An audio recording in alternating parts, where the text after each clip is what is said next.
அழகே அழகு சீரியலோட upcoming episode என்னன்னு பார்க்கலாம்.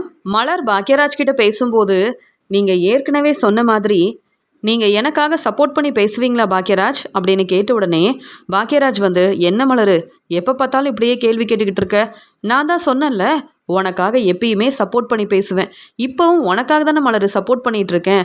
நீ தான் என்னை புரிஞ்சுக்கல, நான் என்ன செய்ய முடியும் அப்படின்னு சொல்கிறாரு பாக்யராஜ். இல்லை, என்னுடைய அம்மா தான் முக்கியம், என் அம்மா பேச்சை தான் கேட்பேன், என் அம்மா அப்பாவை தான் பிடிக்கும்னு சொன்னீங்க. அப்போ கூட நீங்கள் என்னை பற்றி யோசிக்கவே இல்லை. இனி எனக்காக சப்போர்ட் பண்ணுவீங்களா அப்படின்னு நான் யோசிக்கிறேன், அதனால தான் கேள்வி கேட்குறேன் அப்படின்னு சொல்லும்போது, கண்டிப்பாக உனக்காக நான் சப்போர்ட் பண்ணுவேன். சுரேஷ் அழகுமதியை புரிஞ்சுக்காம, அழகுமதி பேச்சை கேட்காம எவ்வளவோ பிரச்சனை செய்கிறான். ஆனால் நான் அப்படி இல்லையே, உனக்காக பேசுகிறேன், உனக்காக சப்போர்ட் பண்ணுறேன். என்னால் இப்போ வரைக்கும் எந்த பிரச்சனையும் வரலை மலர். உன்னை எவ்வளோ நல்லா பார்த்துக்கணும்னு நினைக்கிறேன். அதனால தான் உன்னுடைய பிறந்தநாளுக்கு நான் வந்து உன்னை சுற்றி பார்க்கறதுக்காக கூப்பிட்டு வந்தேன். யார்கிட்டையுமே சொல்லாமல் நீ நினச்ச மாதிரியே உன்னை சுற்றி பார்க்க கூப்பிட்டு போனேன்னா இல்லையா, அப்போவே நீ என்னை பற்றி புரிஞ்சுக்க வேண்டாமா? என்னதான் என் அப்பாவை பிடிக்கும், என் அம்மாவை பிடிக்கும்னு சொன்னாலும் நீ தானே மலர் எனக்காக இந்த வீட்டுக்கு வந்திருக்க. என்னை புரிஞ்சுக்கிட்டு என்னை விரும்பி கல்யாணம் பண்ணிக்கிட்ட. எனக்காக இந்த வீட்டில் நீ எவ்வளவோ வேலையெல்லாம் செய்கிற, என் அம்மா பேச்சை கேட்குற, எனக்காக என் அம்மா பேசுகிறதெல்லாம் கேட்டுட்டு பொறுமையாக இருக்க. அப்படி இருக்கும்போது நான் உனக்கு சப்போர்ட் பண்ண மாட்டேனா அப்படின்னு பாக்யராஜ் சொல்லும்போது மலர் வந்து சந்தோஷப்படுறாங்க. ஆனால் பாக்யராஜ் கிட்ட சொல்கிறாங்க, பாக்யராஜ் நீங்கள் ரொம்ப நல்லா பேசுகிறீங்க, ஆனால் பிரச்சனைன்னு வரும்போது உங்கள் அம்மா என்கிட்ட கேள்வி கேட்டாங்கன்னா அமைதியாக இருப்பீங்க. ஏன் என் அம்மாவும் தம்பியும் இந்த வீட்டுக்கு வரக்கூடாதுன்னு தங்கராஜ் மட்டும் இல்லை, உங்கள் வீட்டில் இருக்க எல்லாரும் சொன்னப்ப ஏன் அவங்க வரக்கூடாது? அவங்க மலரோட அம்மா தானே, என் மாமியார் தானே, அவங்க கண்டிப்பாக இந்த வீட்டுக்கு வரலான்னு எனக்காக பேசியிருந்தா நான் எவ்வளோ சந்தோஷப்பட்டிருப்பேன். என் தம்பிக்கு கார்த்திக்கு கல்யாண ஏற்பாடெல்லாம் செஞ்சுருக்காங்க. ஆனால் எங்கள் வீட்டுக்கு எப்படி போகிறதுன்னு யோசிக்கிறேன். பொண்ணு பார்க்க போகிறாங்களாம், நானும் கண்டிப்பாக போகணும். எனக்காக நீங்கள் உங்கள் அம்மாக்கிட்டேயும் அப்பாக்கிட்டேயும் பேசுவீங்களா பாக்யராஜ் அப்படின்னு கேட்குறாங்க. என்ன மலர் சொல்கிற, கார்த்திக்கு பொண்ணு பார்க்க போகிறாங்களா, எப்போ அப்படின்னு கேட்குறாங்க. நாளைக்கு தான்.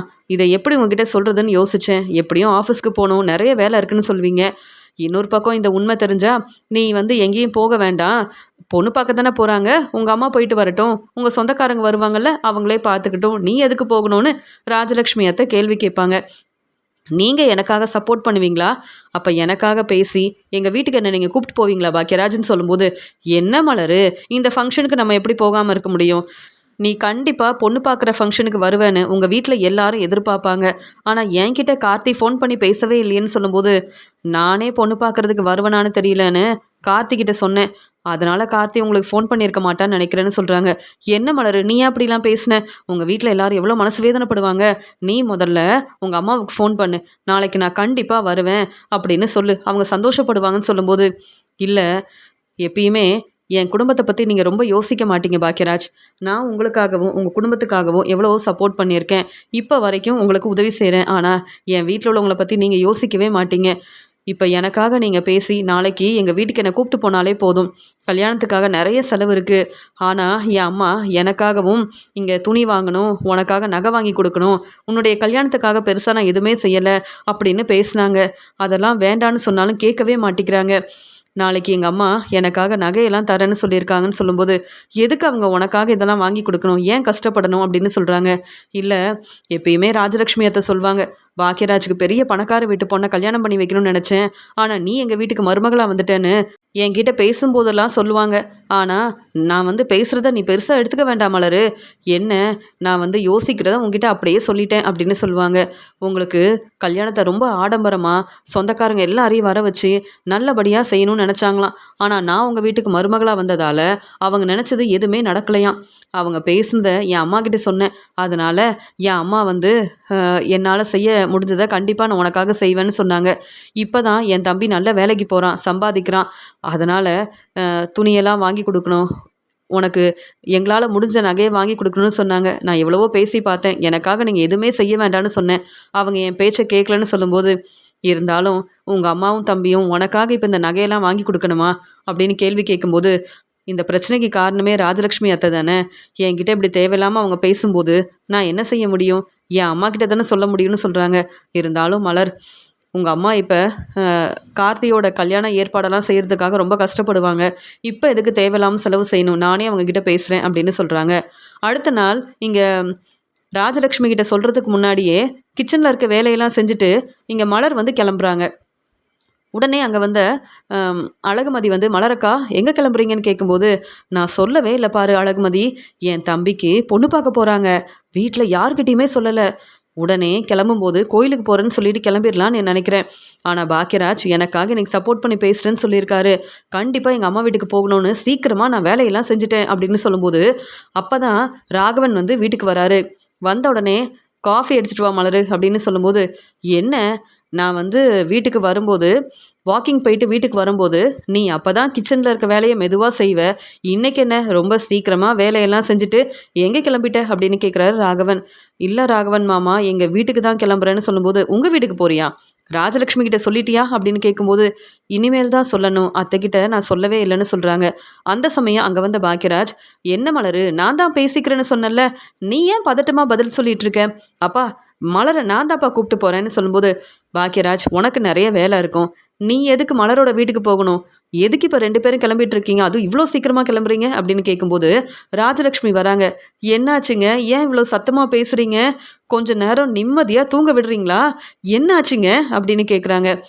ராஜலக்ஷ்மி, வீட்டில் என்ன நடக்குதுன்னு தெரியாமல் நல்லா ரெஸ்ட் எடுக்கிறியே அப்படின்னு சொல்கிறாரு ராகவன். என்னாச்சு மலரு அப்படின்னு கேட்கும்போது, உடனே மலர் வந்து, ஒன்றும் இல்லை அத்தை, நீங்கள் போய் ரெஸ்ட் எடுங்க, நான் என் அம்மா வீட்டுக்கு கிளம்புறேன்னு சொல்கிறாங்க. உங்கள் அம்மா வீட்டுக்கு போறியா, என்கிட்ட இதெல்லாம் சொல்லவே இல்லையே, இப்போ என்னை ரெஸ்ட் எடுக்க சொல்கிற, அப்போ கிச்சனில் இருக்க வேலையை நீ செய்ய மாட்ட, அப்புறம் எப்படி நாங்கள் சாப்பிட்றது, துணியெல்லாம் அப்படியே இருக்கே, இந்த துணியெல்லாம் நீ துவைக்கணும், நிறைய வேலை இருக்குது, இந்த வேலையெல்லாம் அப்புறமா உங்ககிட்ட சொல்லிக்கலாம்னு நினச்சேன், நீ என்ன உங்கள் வீட்டுக்கு கிளம்பிட்டு இருக்க, இப்போ எதுக்கு உங்கள் வீட்டுக்கு போகணும் அப்படின்னு கேள்வி கேட்குறாங்க ராஜலக்ஷ்மி.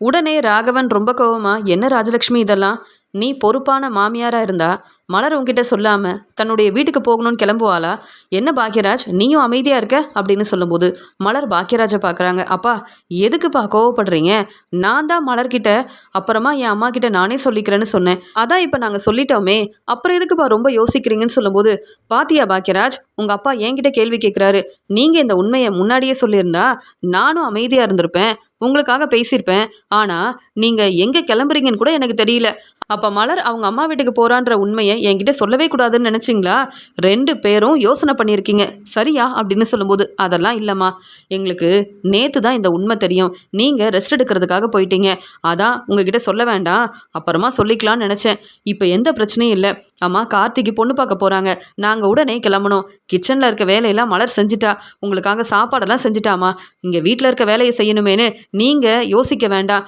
எப்பயும் போல் சாப்பிட்டுட்டு நிம்மதியாக ரெஸ்ட் எடுங்க, சீக்கிரமாக நானும் மலரும் திரும்பி வந்துடுவோம், அப்புறம் என்னம்மா அப்படின்னு சொல்லும்போது, அப்போ இந்த துணியெல்லாம் நான் தான் துவைக்கணுமான்னு கேட்குறாங்க. உடனே அழகுமதி சொல்கிறாங்க, அதான் கார்த்திக்கு பொண்ணு பார்க்க போகிறாங்கன்னு சொல்கிறாங்கல்ல, மலரக்கா போகாமல் இருந்தால் எப்படி, நான் வீட்டில் தானே இருக்கேன், துணி துவைக்கிற வேலையை நானே பார்த்துக்கிறேனே, அதான் கிச்சனில் இருக்க வேலையை மலரக்கா செஞ்சுட்டாங்களே, அப்புறம் என்ன, இந்த வேலையை நான் பார்த்துக்கிறேன், மலரக்கா சந்தோஷமாக நீங்கள் கிளம்புங்க, இங்கே வீட்டில் நிறைய வேலை இருக்குன்னு நீங்கள் ரொம்ப யோசிக்க வேண்டாம், நானும் இந்த வீட்டு மருமக தான், ராஜலக்ஷ்மி அத்தை என்ன வேலை சொன்னாலும் நானே பார்த்துக்கிறேன்னு சொல்லும்போது, என்னது நீ எனக்காக வேலை செஞ்சு கொடுப்பியா, எப்படி அழகுமதி உன்னை நம்புறது, உன்கிட்ட நான் பேசணும்னு நினச்சாலே யோசிச்சு பேச வேண்டியதாக இருக்குது, நீ எப்போ எந்த பிரச்சனை செய்வேன்னு தெரியலையேன்னு பதட்டமாகவே இருக்குது, இதில் நான் சொல்கிற வேலையை நீ செய்ய போறியா, அப்படியே வேலை சொன்னாலும் கேள்விக்கு மேலே கேள்வி கேட்ப, என்னால் உங்ககிட்ட பேச முடியாது, அதனால் மலரு நீ எங்கேயும் போக வேண்டாம், நீ வீட்டிலேயே இரு, எனக்கு அப்பப்போ தண்ணி வேணும், அது மட்டும் இல்லாமல் அப்பப்போ கால் வலிக்கும், தைலம் போட்டு விடணும், காஃபி கொடுக்கணும், எனக்கு நீ தானே பொறுப்பாக இந்த வேலையெல்லாம் செஞ்சு கொடுப்ப, நீயும் கிளம்பிட்டேன்னா என்னை யார் பார்த்துப்பாங்க மலரு அப்படின்னு சொல்லும்போது, அத்தை நீங்கள் இப்படி உங்களை பற்றி மட்டும் யோசிக்கிறீங்க, இன்னைக்கு கார்த்திக்கு பொண்ணு பார்க்க போகிறாங்க, என் தம்பி கார்த்தியோட கல்யாணத்தை பற்றி பேசுகிறதுக்காக போகிறோம், ஆனால் நான் அங்கே போகக்கூடாது, உங்களுக்காக நீங்கள் சொல்கிற வேலையை செய்கிறதுக்காக வீட்டில் இருக்கணும்னு சொல்கிறீங்களே, இதெல்லாம் சரியா, இந்த சின்ன வேலையெல்லாம் நீங்களே செய்ய மாட்டிங்களா, உங்களுக்காக நான் தண்ணி எடுத்து கொடுக்கணும், உங்களுக்கு தைலம் போட்டு விடணும், நீங்கள் சொல்கிற வேலையை செய்யணும்னு சொல்கிறீங்களே, அத்தை ஏன் அத்தை இப்படிலாம் பேசுகிறீங்கன்னு மலர் ரொம்ப கோபமாக பேசுகிறாங்க.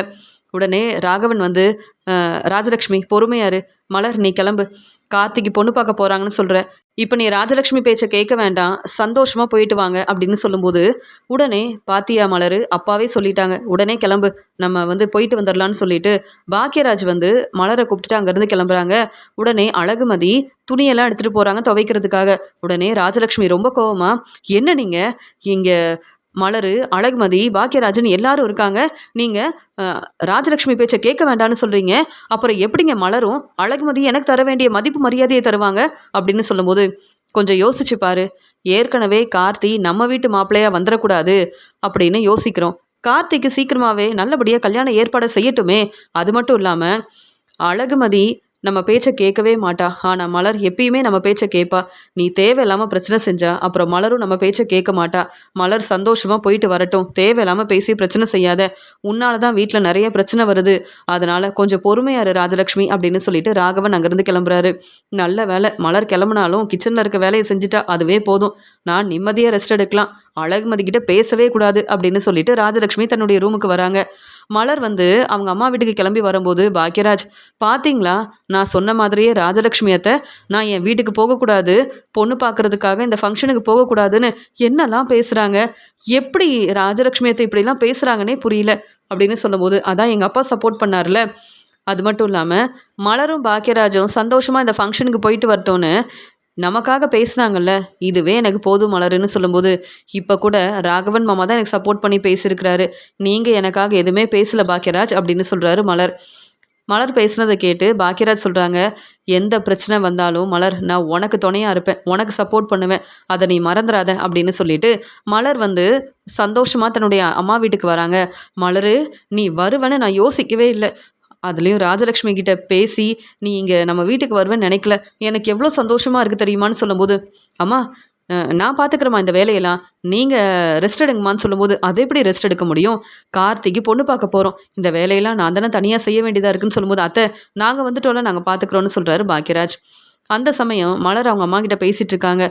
எப்படி இங்கே வரப்போகிறேன்னு நினச்சேன், ராகவன் மாமா சப்போர்ட் பண்ணி பேசினாரு, அதனால் ராஜலக்ஷ்மி அத்தை அமைதியாக இருந்துட்டாங்க, நானும் கிளம்பி வந்துட்டேன்னு சொல்லும்போது, மலரு என்னால் முடிஞ்ச மாதிரி உனக்கு ஒரு நகை வாங்கியிருக்கேன், நீ அதை நல்லா இருக்கான்னு பார்க்குறியான்னு சொல்கிறாங்க. அம்மா எனக்காக எதுக்குமா செலவு செய்கிறீங்கன்னு பேசிகிட்டு இருக்கும்போது அங்கே மலரோட தம்பி கார்த்தி வராரு. மலரக்கா உனக்காக நான் எதுவுமே செய்யலை, எதுவுமே வாங்கி கொடுக்கல, ஆனால் இப்போ நான் நல்லா சம்பாதிக்கிறேன், உனக்காக செய்ய வேண்டியதை நாங்களும் பார்த்து பார்த்து செஞ்சால் தானே அங்கே ராஜலக்ஷ்மி வீட்டில் உனக்கு கிடைக்க வேண்டிய மதிப்பு மரியாதை கிடைக்கும். எனக்கு உன்னுடைய மாமியாரை பற்றி ரொம்ப நல்லா தெரியும், அவங்களால உனக்கு எப்பயுமே பிரச்சனை மட்டும்தான் வருது. நீயும் எங்களை பற்றி பெருமையாக பேச முடியாத ஒரு நிலமையில இருக்க. உங்கள் வீட்டுக்கும் உன்னை கவனிக்க முடியல, உன்னை பார்க்கவும் முடியல. அப்படி இருக்கும்போது இந்த நகையை நீ வாங்கிக்க, என் கல்யாணத்துக்கு நீ இந்த நகையை தான் போட்டுட்டு வரணும். அப்போ ராஜலக்ஷ்மி அத்தை இதெல்லாம் பார்ப்பாங்கல்ல, அவங்களும் எங்களை பற்றி புரிஞ்சுப்பாங்கல்ல அப்படின்னு இங்கே மலரோட தம்பி சந்தோஷமாக பேசுகிறாரு. கார்த்தி எனக்காக நீயே வாங்கினியா, எனக்கு எவ்வளோ சந்தோஷமாக இருக்குது தெரியுமா கார்த்தி, நீ பெரிய வேலைக்கு போகணும், நல்லா சம்பாதிக்கணும், அம்மாவை நீ நல்லபடியாக பார்த்துக்கணும்னு நினச்சேன். இதே மாதிரி தான் நானும் படிப்பெல்லாம் முடிச்சுட்டு பெரிய வேலைக்கு போகிறேன்னு யோசித்தேன். ஆனால் பாக்கியராஜை கல்யாணம் பண்ணிக்கிட்டு அவங்க வீட்டுக்கு மருமகளாக போனதுக்கப்புறம் நான் நினச்சது எதுவுமே நடக்கலை. ஆனால் இப்போ எனக்கு ரொம்ப நிம்மதியாக ரொம்ப சந்தோஷமாக இருக்குது.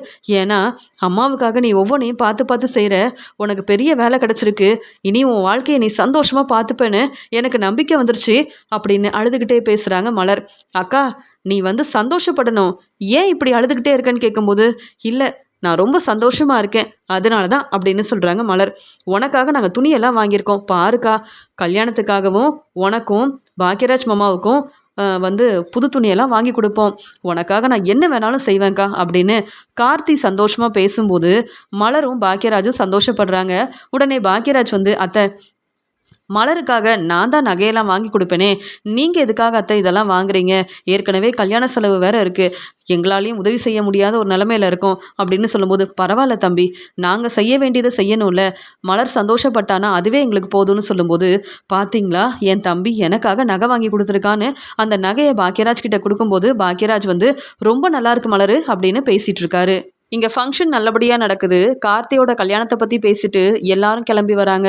உடனே மலர், சரிம்மா நீங்கள் கார்த்தியை நல்லபடியாக பார்த்துக்கங்க கார்த்தி, இனி உன்னுடைய வாழ்க்கை ரொம்ப சந்தோஷமாக இருக்க போகுது அப்படின்னு பேசிட்டு, சரிம்மா ரொம்ப நேரம் ஆகுது நான் கிளம்புறேன்னு சொல்கிறாங்க. என்ன மலரு இன்னைக்கு நீ நம்ம வீட்டிலே இருக்கலாமே அப்படின்னு பேசும்போது, இல்லைம்மா ஏற்கனவே நம்ம வீட்டுக்கு வரும்போது எங்கள் வீட்டில் இருக்க வேலையெல்லாம் செஞ்சுட்டு வந்தேன், இருந்தாலும் ராஜலக்ஷ்மி அத்தை கேள்விக்கு மேலே கேள்வி கேட்டாங்க, இப்போ உடனே நான் கிளம்பணும் அப்படின்னு சொல்லும்போது, சரி மலரு அப்படின்னு சொல்கிறாங்க. மலரும் பாக்கியராஜும் ரொம்ப நேரம் கழிச்சு ராஜலக்ஷ்மியோட வீட்டுக்கு வராங்க. மலர் ரொம்ப சந்தோஷமாக பேசிக்கிட்டே வராங்க. மலரை பார்த்த உடனே ராஜலக்ஷ்மி சொல்கிறாங்க, என்ன மலரு ரொம்ப சீக்கிரமாக வீட்டுக்கு வந்துடுவேன்னு சொன்னேன், எப்போ வீட்டுக்கு வந்திருக்க பாத்தியான்னு சொல்கிறாங்க. அத்தை, ஃபங்க்ஷனுக்கு போயிருக்கோம், ஃபங்க்ஷன் முடிய நேரமாகும், உடனே கிளம்பி வர முடியுமா? என் தம்பிக்கு பொண்ணு பார்க்க போயிருக்கோம் அத்தை, கல்யாணத்தை பற்றி பேச வேண்டாமா? என் தம்பி ரொம்ப சந்தோஷமா என் அம்மாவை நல்லபடியாக பார்த்துக்கிறான், போன உடனே எப்படி அத்தை கிளம்பி வர முடியும்னு சொல்கிறாங்க. நீ நல்லா பேச தெரிஞ்சுக்கிட்ட, இப்போ எதிர்த்து பேச ஆரம்பிச்சிட்ட அப்படி தானே? எல்லாம் நீ அழகுமதி கிட்ட சப்போர்ட் பண்ணி பேசுகிற, அழகுமதியை பார்த்து அழகுமதி மாதிரியே பேசணும்னு நினைக்கிற அப்படின்னு சொல்கிறாங்க. இல்லை அத்தை, பொறுப்பான மருமகளாக நான் பேசுகிறேன், நீங்கள் கேள்வி கேட்குறதெல்லாம் சரியில்லை, அதனால தான் நானும் இப்படி பதில் சொல்கிறேன்னு சொல்கிறாங்க. என்ன பெரிய பையெல்லாம் எடுத்துகிட்டு வந்திருக்க, என்ன கொடுத்தாங்க அப்படின்னு சொல்லும்போது, அத்தை அதெல்லாம் ஒன்றும் இல்லையேன்னு சொல்கிறாங்க. என்ன மலரு, போகும்போது பையெல்லாம் எடுத்துகிட்டு போகலை, வரும்போது பெரிய பையெல்லாம் எடுத்துகிட்டு வந்திருக்கேன்னு சொல்கிறாங்க. உடனே பாக்கியராஜ் வந்து, வேற ஒன்றும் இல்லைம்மா, மலருக்காக மலரோட தம்பி கார்த்தி நகையெல்லாம் வாங்கியிருந்தாங்க, புது துணியெல்லாம் வாங்கி கொடுத்தாங்க, அந்த நகையெல்லாம் எடுத்துகிட்டு வரோம், வேற ஒன்றும் இல்லைன்னு சொல்லும்போது, அப்படியா, ஏன் மலரு இதெல்லாம் என்கிட்ட சொல்லக்கூடாதுன்னு நினச்சியா? ஆமாம், அந்த நகையை எடுத்துக்காட்டு, எப்படி இருக்குன்னு நான் பார்க்க வேண்டாமா? உங்கள் வீட்டில் உனக்குன்னு எதுவுமே செய்யலைன்னு நினச்சேன், பரவாயில்லையே, உன்னுடைய தம்பி கார்த்தி சம்பாதிக்க ஆரம்பித்த உடனே உன்னை பற்றி யோசிச்சு இந்த நகையெல்லாம் வேற வாங்கி கொடுக்குறானா அப்படின்னு சொல்கிறாங்க. அத்தை, என் தம்பி எனக்காக என்ன வேணாலும் செய்வான், கார்த்தி எனக்காக நகை வாங்கி கொடுத்துருக்கான் அத்தை அப்படின்னு அந்த நகையை அங்கே வீட்டில் எல்லார் முன்னாடியுமே கொடுக்குறாங்க. பரவாயில்லையே, நல்லா தான் இருக்குது, ஆனால் உனக்கு எதுக்கு இந்த நகையெல்லாம் வாங்கி கொடுக்கணும்னு சொல்கிறாங்க. அத்தை, இந்த நகையை கொடுக்கலனாலும் கேள்வி கேட்குறீங்க, கொடுத்தாலும் எதுக்கு வாங்கி கொடுத்தாங்கன்னு கேள்வி கேட்குறீங்க. ஏன் தம்பி எனக்காக வாங்கி கொடுத்ததை எதுக்குன்னு கேட்டால் நான் என்ன பதில் சொல்ல முடியும்னு சொல்லும்போது, நல்லா தான் இருக்குது, கவனமாக பார்த்துக்க அப்படின்னு சொல்கிறாங்க. இப்போயாவது இதெல்லாம் செய்யணும்னு உங்கள் வீட்டில் உள்ளவங்களுக்கு தோணுச்சே, அதுவே போதும். நீயும் இந்த வீட்டில் நல்ல வசதியாக இருக்க, உனக்குன்னு அவங்க எதுவுமே செய்யலை, ஆனால் இப்போ உன்னுடைய தம்பி தனக்கு கல்யாணமாக போதுன்னு இப்போ உனக்காக இதெல்லாம் பார்த்து பார்த்து செய்கிறானா, சந்தோஷமாக தான் இருக்குன்னு சொல்கிறாங்க. உடனே மலர் அந்த நகையெல்லாம் எடுத்துகிட்டு போய் தன்னுடைய ரூமில் வைக்கிறாங்க. ராஜலக்ஷ்மி யோசிக்கிறாங்க, இப்படியே போனால் மலரை கையில் பிடிக்க முடியாது, மலருக்குன்னு எந்த நகையும் இல்லை, ஆனால் இப்போ மலரோட தம்பி கார்த்தி நகையெல்லாம் வாங்கி கொடுக்குறானே, அவ்வளவுதான், அப்புறம் மலர் நமக்கு தர வேண்டிய மதிப்பு மரியாதையை தரமாட்டாளே, மலர் இந்த வீட்டில் வசதியாக இருக்கான்னு பேசுகிறோம், இனி எங்கள் வீட்லேயும் என்ன நல்லா தான் பார்த்துக்கிறாங்கன்னு பேச ஆரம்பிச்சிட்டா என்ன செய்கிறது, மலர்கிட்ட இந்த நகை இருக்கவே கூடாதே அப்படின்னு ராஜலக்ஷ்மி யோசிக்கிறாங்க. அதனால இங்கே மலர் கிச்சனில் வேலை செய்யும்போது மலருக்கு தெரியாமல் மலரோட ரூமுக்கு வந்த ராஜலக்ஷ்மி மலர் அந்த நகையை எங்கே வச்சுருக்காங்கன்னு கவனிக்கிறாங்க. அங்கே மலர் தன்னுடைய பையில் அந்த நகையை வச்சுருக்காங்கன்னு பார்த்த உடனே ரொம்ப சந்தோஷமாக ராஜலக்ஷ்மி யாருக்கும் தெரியாமல் அந்த நகையை எடுத்து பார்க்குறாங்க. பார்த்தது மட்டும் இல்லாமல் மலர்கிட்ட இருக்கிற இந்த நகை இனி நம்மக்கிட்ட இருக்கட்டும், அது மட்டும் இல்லாமல் இந்த நகையை நம்ம எடுத்துகிட்டு போயிடலான்னு நினைக்கும் போது அங்கே பாக்கியராஜ் வராரு. உடனே அந்த நகையை வச்சுட்டு ராஜலக்ஷ்மி, என்ன பாக்கியராஜ், மலர் எங்க, மலரை பார்க்கறதுக்காக தான் வந்தேன்னு சொல்லும்போது, மலர் கிச்சனில் இருக்காமான்னு சொல்கிறாங்க. அப்படியா அப்படின்னு ஒன்றுமே தெரியாத மாதிரி பேசிட்டு அங்கேருந்து கிளம்புறாங்க. எப்படியாவது மலர் கொண்டு வந்த இந்த நகையை எடுத்துடலான்னு நினச்சா பாக்கியராஜ் வந்துட்டானே அப்படின்னு யோசிக்கிறாங்க ராஜலக்ஷ்மி. மலர், காஃபி எடுத்துகிட்டு வரியா, எனக்கு மட்டும் இல்லை பாக்கியராஜுக்கும் காஃபி எடுத்துகிட்டு வா அப்படின்னு சொல்கிறாங்க. மலர் காஃபி கொண்டு வந்து கொடுக்குறாங்க. ஆமாம், சுரேஷ் எப்போ வீட்டுக்கு வருவான் அழகுமதின்னு கேட்கும்போது, எனக்கு தெரியாது அப்படின்னு சொல்கிறாங்க. உனக்கு என்ன தான் தெரியும், வீட்டில் எந்த வேலையும் செய்ய தெரியாது, சுரேஷை பற்றி கேள்வி கேட்டால் தெரியாது, அப்புறம் எதுக்கு தான் இந்த வீட்டில் மருமகளாக இருக்க அப்படின்னு சொல்லும்போது, உங்கள் பையன் என்கிட்ட சரியாக பேசுகிறதே இல்லை, அப்புறம் எப்படி சுரேஷ் எப்போ வீட்டுக்கு வருவாருன்னு சொல்ல முடியும் அப்படின்னு சொல்லும்போது, நீ தான் கேட்டு தெரிஞ்சுக்கணும், என்ன தான் நீ வந்து இந்த வீட்டு மருமகளாக இருந்தாலும் சுரேஷ்கிட்ட தெளிவாக பேசினா தானே உங்கள் வாழ்க்கையும் சந்தோஷமாக இருக்கும் அப்படின்னு பேசிகிட்டு இருக்கும்போது இங்கே மலருக்கு ஃபோன் வருது. உடனே மலர் அவங்க அம்மா கிட்ட பேசிக்கிட்டே கிச்சனுக்கு வராங்க. பாக்யராஜும் இங்கே ராகவன் கிட்ட பேசிகிட்டு இருக்கும்போது உடனே ராஜலக்ஷ்மி யோசிக்கிறாங்க, இப்போ தான் நம்ம அந்த நகையை எடுக்க முடியும், எல்லாரும் ஒவ்வொரு வேலையாக இருக்காங்க, இன்னும் அந்த நகை மலர்கிட்டேயே இருந்தால் மலர் தன்னுடைய அம்மாவை பற்றியும் தன்னுடைய தம்பி கார்த்தியை பற்றியும் ரொம்பவே பெருமையாக பேச ஆரம்பிச்சிருவா அப்படின்னு சொல்லிட்டு யாருக்கும் தெரியாமல் ராஜலக்ஷ்மி மலரோட நகையவும் எடுத்துகிட்டு வந்துடுறாங்க. எடுத்துகிட்டு வந்தது மட்டும் இல்லாமல் தன்னுடைய ரூமில் போயிட்டு அந்த நகையை கவனமாக வைக்கிறாங்க. அந்த சமயம் அழகுமதி, ராஜலக்ஷ்மி ஏன் இவ்வளோ பதட்டமாக போகிறாங்க, எதுக்கு மலரக்காவோட ரூமுக்கு போனாங்கன்னு புரியலையே அப்படின்னு யோசிக்கும்போது மலர் அவங்க அம்மா கிட்ட பேசிட்டு தன்னுடைய ரூமுக்கு வராங்க. அவங்க பை வந்து இருக்கிறத கவனிக்கிறாங்க. இந்த பையில் தானே என் நகையை வச்சேன் அப்படின்னு சொல்லிட்டு, அம்மா நான் அப்புறமா பேசுகிறேன்னு சொல்லிட்டு நகையை தேட ஆரம்பிக்கிறாங்க மலர். ஆனால் இந்த பையில் தான் என் தம்பி எனக்காக வாங்கி கொடுத்த நகையை வச்சுருந்தேன், இப்போ அந்த நகை இல்லையே அப்படின்னு பதட்டமாக வந்த மலர் உடனே பாக்யராஜ் கிட்ட சொல்கிறாங்க, பாக்யராஜ் அந்த நகையை பார்த்தீங்களா, நான் என் பையில் தான் வச்சுருந்தேன்னு சொல்லும்போது, என்ன மலரு, நம்ம ரூமில் தான் இருக்கும், கவனமாக தேடி பாருன்னு சொல்லிட்டு பேசிகிட்டு இருக்காரு. இல்லை பாக்கியராஜ், எல்லா இடத்துலையும் தேடி பார்த்துட்டேன், நான் வந்து நம்ம ரூமில் தான் வச்சேன். என் தம்பி எனக்காக முதல் முறையாக இந்த நகையை வாங்கி கொடுத்துருக்கான்னு எவ்வளோ சந்தோஷப்பட்டேன். என் வீட்டில் உள்ளவங்க என்னை பற்றி எவ்வளோ யோசிக்கிறாங்கன்னு சந்தோஷப்பட்டேனே. இப்போ இந்த நகை இல்லைன்னு சொல்லும்போது உடனே வீட்டில் உள்ள எல்லாரும் நகையை தேட ஆரம்பிக்கிறாங்க. ஆனால் அழகுமதிக்கு அப்போ தான் புரியுது, இந்த நகையை எடுக்கிறதுக்காக தான் மலரக்காவோட ரூமுக்கு ராஜலக்ஷ்மி வந்திருக்காங்க.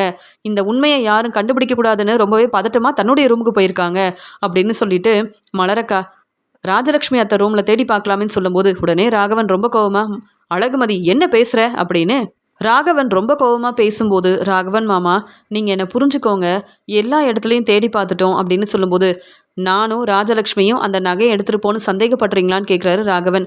இல்லைப்பா, இருந்தாலும் அந்த நகை எங்கே இருக்குன்னு கவனிக்கணும்ல, பார்க்கணும்லப்பா அப்படின்னு சொல்லிட்டு பாக்யராஜ் ராஜலக்ஷ்மியோட ரூமில் வந்து நகையை தேட ஆரம்பிக்கிறாரு. என்ன பாக்யராஜ், மலர் பேச்சை கேட்டு நீ எங்கள் ரூமில் வந்து நகை இருக்கான்னு தேடுறியா? மலரோட நகையை நாங்கள் எதுக்காக எடுக்கணும்? இப்படிலாம் எதுக்காக பாக்யராஜ் நீயும் மலர் பேச்சை கேட்டுட்டு செய்கிறேன்னு சொல்லும்போது, அம்மா நான் வந்து மலரோட நகை இங்கே இருக்கான்னு தான் பார்க்க வந்தேன், நான் வந்து சந்தேகப்படலாமா, நீங்கள் அமைதியாக இருங்கன்னு சொல்லிட்டு அழகுமதியும் பாக்யராஜும் இங்கே வந்து ராஜலக்ஷ்மி ரூமில் எல்லா இடத்துலையும் தேடி பார்க்குறாங்க. ஆனால் மலரோட நகை அங்கே தான் இருக்குன்னு பாக்யராஜ் கண்டுபிடிக்கிறாரு. அந்த நகையை பார்த்த உடனே பாக்யராஜ் நகையை எடுத்துகிட்டு வராரு. என்னம்மா என்னென்னவோ பேசுனீங்க, நாங்கள் மலரோட நகையை எதுக்கு எடுக்க போகிறோன்னு கேட்டீங்க, மலர் எங்கள் ரூமில் இந்த நகையை தன்னுடைய பையில் வச்சுருந்தா, அது எப்படி உங்கள் ரூமுக்கு வந்தது? நீங்கள் எவ்வளவோ பேசுனீங்களே, இப்போ புரியுது, நீங்கள் வேணும்னே இந்த நகையை எடுத்துகிட்டு வந்திருக்கீங்க அப்படி தானேன்னு சொல்லும்போது, இல்லை எனக்கு எதுவுமே தெரியாது, ஒருவேளை மலர் தான் இந்த நகையை கொண்டு வந்து வச்சிருப்பான்னு சொல்லும்போது, அத்தை அப்படிலாம் நான் எதுக்காக செய்யணும்னு சொல்கிறாங்க மலர். அழகுமதி சொல்கிறாங்க, ராஜலக்ஷ்மி அத்தை நீங்கள் தான் மலரக்காவோட ரூமுக்கு போனீங்க, நான் அதை பார்த்தேன், ஆனால் அவங்களோட நகை எடுக்கிறதுக்காக தான் போனீங்களா அப்படின்னு அழகுமதி கேள்வி கேட்குறாங்க. பதில் பேச முடியாமல் ராஜலக்ஷ்மி தலை குனிஞ்சு அவமானப்பட்டு நிற்கிறாங்க. உடனே ராகவன் ரொம்ப கோவமா, என்ன ராஜலக்ஷ்மி இதெல்லாம், நம்மளை பற்றி இவங்க எல்லாரும் என்ன யோசிப்பாங்க, நான் எவ்வளோ நம்பிக்கையாக பேசினேன், எங்கள் ரூமில் கண்டிப்பாக மலரோட நகை இருக்காதுன்னு, நீ தான் இந்த நகை எடுத்துகிட்டு வந்தியா, இப்படி செய்ய உனக்கு அசிங்கமா இல்லை? உனக்காக நான் எவ்வளவோ நகை வாங்கி கொடுத்துருக்கேன், அந்த நகையை நீ நம்ம மருமக மலருக்காக கொடுத்ததே இல்லை, அப்படி இருக்கும்போது மலரோட நகையை எதுக்காக எடுத்துகிட்டு வந்த, இதுக்கெல்லாம் நான் சப்போர்ட் பண்ணுவேன்னு நினைக்கிறியா அப்படின்னு கேள்வி கேட்குறாரு ராகவன். இல்லைங்க, ஏதோ தெரியாமல் இப்படிலாம் செஞ்சுட்டேன், அதுக்காக இப்படிலாம் பேசுவீங்களா அப்படின்னு சொல்லும்போது, ஆமாம் நீ என்ன சாதாரண வேலையை செஞ்சுருக்க அப்படின்னு ரொம்ப கோவமாக ராகவன் வந்து பேசுகிறாரு. எல்லாரும் வர வர மலருக்காகவும் அழகுமதிக்காகவும் சப்போர்ட் பண்ண ஆரம்பிச்சிட்டிங்க.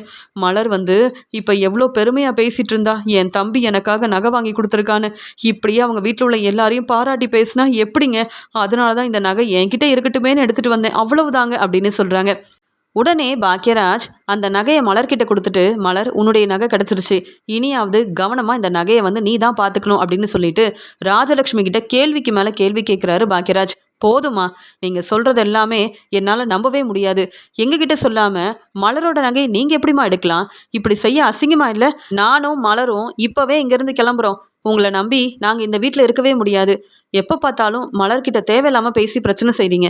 மலர் இந்த வீட்டில் இருக்க எல்லா வேலையும் ரொம்ப பொறுப்பாக பார்த்துக்கிறா, ஆனாலும் மலரை புரிஞ்சுக்காம இப்படிலாம் செஞ்சுருக்கீங்க, எப்படிமா நாங்கள் இந்த வீட்டில் இருக்க முடியும் நிம்மதியா சந்தோஷமா அப்படின்னு சொல்லும்போது, இல்லை பாக்யராஜ், நான் வேணும்னா மலர்கிட்ட மன்னிப்பு கேட்குறேன், மலர் என்னை மன்னிச்சிரு அப்படின்னு சொல்கிறாங்க ராஜலக்ஷ்மி. ஆனால் மலர் பதில் பேசாமல் இருக்கும்போது, வேண்டாமா, நாங்கள் இனியும் இங்கே இருந்தால் சரிப்பட்டு வராது, நாங்கள் இங்கேருந்து கிளம்புறோம், ஏன்னா நீங்கள் மலருக்கு கொடுக்க வேண்டிய மதிப்பு மரியாதையை கொடுக்காம மலர்கிட்ட இந்த நகை இருக்கக்கூடாதுன்னு எப்போ நினச்சிங்களோ, எப்போ இப்படி ஒரு வேலை செஞ்சீங்களோ, இதுக்கு மேலே உங்கள் மேலே எனக்கு நம்பிக்கையே வராது, உங்ககிட்ட என்னால் இனி பேசவும் முடியாது அப்படின்னு சொல்லிட்டு நம்ம கிளம்பலாம் மலர் அப்படின்னு சொல்கிறாங்க. இல்லை பாக்யராஜ், அதான் மலர்கிட்ட மன்னிப்பு கேட்டுட்டேன்ல, மலர் இங்கேருந்து கிளம்பிட்டானா என்னை யார் பார்த்துப்பாங்க, நீ என்னை புரிஞ்சுக்கோ பாக்யராஜ் அப்படின்னு அழுதுகிட்டே பாக்யராஜ் கிட்டேயும் மலர்கிட்டையும் மன்னிப்பு கேட்குறாங்க ராஜலக்ஷ்மி. ராஜலக்ஷ்மி இப்படிலாம் செய்வான்னு நான் யோசிக்கவே இல்லை, இப்போ நம்ம வீட்டுக்கு வந்த மருமக மலர்கிட்ட ராஜலக்ஷ்மி மன்னிப்பு கேட்குறா, அது மட்டும் இல்லாமல் இதெல்லாம் ராஜலக்ஷ்மிக்கு தேவையா? எதுக்கு ராஜலக்ஷ்மி மலரோட நகையை எடுக்கணும், எதுக்கு இப்போ தேவையில்லாமல் இப்படி எல்லார் முன்னாடியும் தலை குனிஞ்சு அவமானப்பட்டு நிற்கணும் அப்படின்னு ராஜலக்ஷ்மி மேலே ரொம்பவே கோபமாக இருக்காரு ராகவன். ஆனால் ராஜலக்ஷ்மி மன்னிப்பு கேட்டாலும் கண்டிப்பாக என் அம்மா மனசு மாறவே மாட்டாங்க, இங்கே மலரையும் புரிஞ்சுக்க மாட்டாங்க, பேசாமல் சீக்கிரமாகவே மலரை இங்கேருந்து கூப்பிட்டு போகணும், அப்போ தான் மலரோட வாழ்க்கை சந்தோஷமாக இருக்கும், மலர் நினச்ச மாதிரியே நிம்மதியாக சந்தோஷமாக இருக்க முடியும். என்னதான் இந்த வீட்டில் இருக்க வேலையெல்லாம் மலர் பார்த்துக்கிட்டாலும் ராஜலக்ஷ்மி மலரை புரிஞ்சுக்காம தேவையில்லாமல் பேசி பிரச்சனை பிரச்சனை செய்கிறாங்க. அதனால மலர் ரொம்பவே மனசு வேதனைப்படுறா அப்படின்னு, மலருக்காக தான் சப்போர்ட் பண்ணணும் அப்படின்னு எல்லார் முன்னாடியும் ராஜலட்சுமி கிட்ட பாக்யராஜ் பேசினது மட்டும் இல்லாமல் ராஜலட்சுமி மேலே ரொம்பவே கோபமாக இருக்காரு பாக்யராஜ். நானும் மலரும் சீக்கிரமாக இங்கேருந்து கிளம்பிடுவோம் அப்படின்னு பாக்யராஜ் ரொம்ப கோபமாக எல்லார் முன்னாடியும் தன்னுடைய முடிவை சொல்கிறாரு. என்ன பாக்யராஜ் இப்படிலாம் பேசுகிறானே, என்ன செய்யறதுன்னு தெரியலையேன்னு ரொம்பவே பதட்டமாக இருக்காங்க ராஜலட்சுமி. இப்பயாவது பாக்யராஜ் என்னை புரிஞ்சுக்கிட்டு எனக்காக பேசியிருக்காரு, அதுவே போதும். பாக்யராஜ் சொன்ன மாதிரியே நம்ம இங்கேருந்து கிளம்புனாதான் எங்கள் வாழ்க்கையை சந்தோஷமாக பார்த்துக்க முடியும். ராஜலட்சுமி அத்தை இப்படிலாம் செய்வாங்கன்னு நான் யோசிக்கவே இல்லை அப்படின்னு ராஜலட்சுமி மேலே ரொம்பவே கோபமாக இருக்காங்க மலர்.